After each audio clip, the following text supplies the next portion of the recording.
Good morning, my friend. Travis Egan, my mortgage guy here. It's been a little bit. Today, I'm doing daily musings and lessons learned. It's Facebook Live is a lot different than it was the last time I did it. So hopefully this is working. We'll find out. Please, if you're watching this, hashtag live if you're watching it live.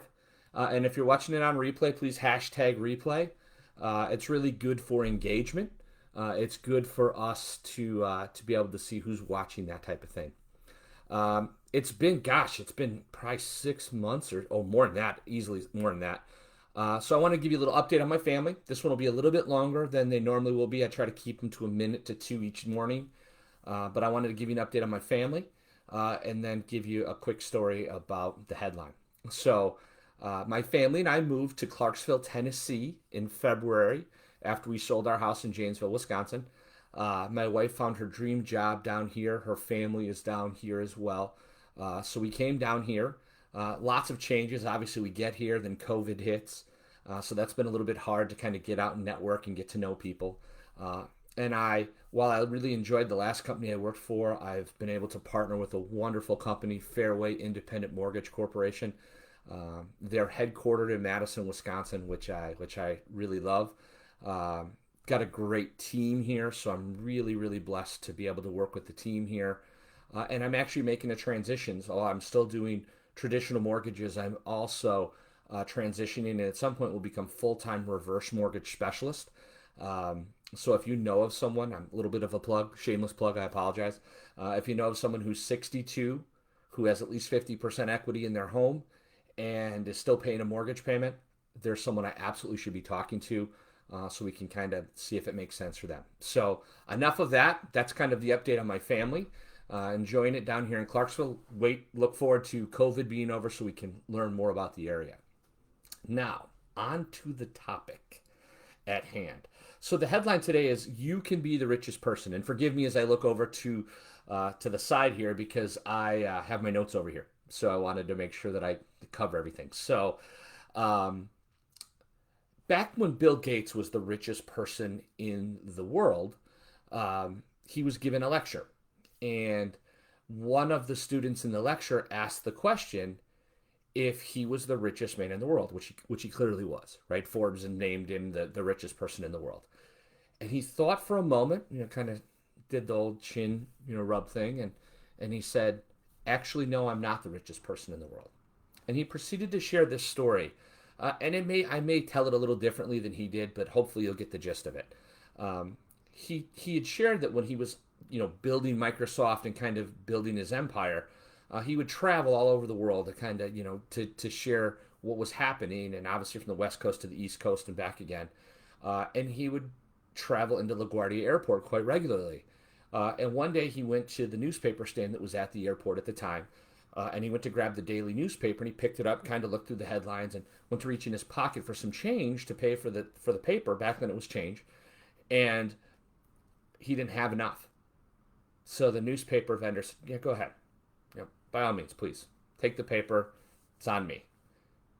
And he was like, "Well, thanks." So he took the paper and he read it, and no big deal. So once again, he's traveling. Part of his over the next period of time he was traveling. Once again, he's in LaGuardia, grabs the newspaper, goes to grab it again, and he realizes, crap, I don't have enough money in my pocket to pay for the newspaper again. Now, mind you, this is the richest man in the world, but he wasn't at the time. And the newspaper vendor said, "By all means, please take the newspaper." And Bill Gates, "I can't. You gave me one already. I just can't do that." And he said, "Listen, it's coming out of my profits. It's totally fine. It's not going to hurt me. Please take the newspaper. Enjoy the newspaper," with a smile on his face. Well, that never left Bill Gates. He remembered it. It kind of implanted itself on him, and so he went about his life. And as he progressed and became further and further and more successful, eventually becoming the richest man in the world, he decided, I need to go find that newspaper vendor, right? So one of his trips to New York, and he's in LaGuardia Airport, and he's looking for the guy, couldn't find him. But after about a month and a half, he finds the guy. He finally finds the right vendor. He's in the right terminal or wherever he needed to be to find the guy. And he walks up to the newspaper vendor and he says, "Hey, do you know who I am?" And the newspaper vendor says, "Yeah, you're Bill Gates. You're the richest man in the world." And he says, "I know. And I don't know if you remember this or not, but you gave me a newspaper." And the vendor said, "Actually, I gave you two newspapers." And he said, "I know, and I'm so incredibly grateful for that. Please, anything that your heart desires, I want to get for you. Let me get you anything I possibly can get for you." And he said, "That's okay. I'm good. I don't need that." And he said, "No, seriously, I can buy you anything you want, anything in the world that your heart desires." And he said, "Yeah, that's okay. You can't give me what I gave you." And Bill Gates was kind of puzzled. He said, "Well, what do you mean?" And he said, "I gave when I was a poor newspaper vendor," and I have the quote here, "and you're trying to help me when you're the richest man in the world. How can your help match mine?" Now, that really struck Bill Gates more powerfully than he, once again, the vendor had given him another gift. And he realized that the newspaper vendor was actually richer than him because he gave from a place of kindness from his heart when he didn't have much to give. And to Bill Gates, and I would to argue for all of us, isn't the richest person the person that gives with a kind heart, right? Isn't kindness of our heart giving something freely when we really can't give it or shouldn't give it, or it has a far more impact on us? Isn't that richer than giving something when you just have more abundance than you know what to do with, right? Like, given in that space. And if we truly believed that our richness was attributable to the kindness of our heart,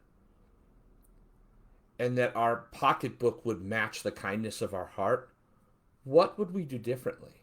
I mean, how hard would we work? What creative forces would we use? What innovative techniques would we use?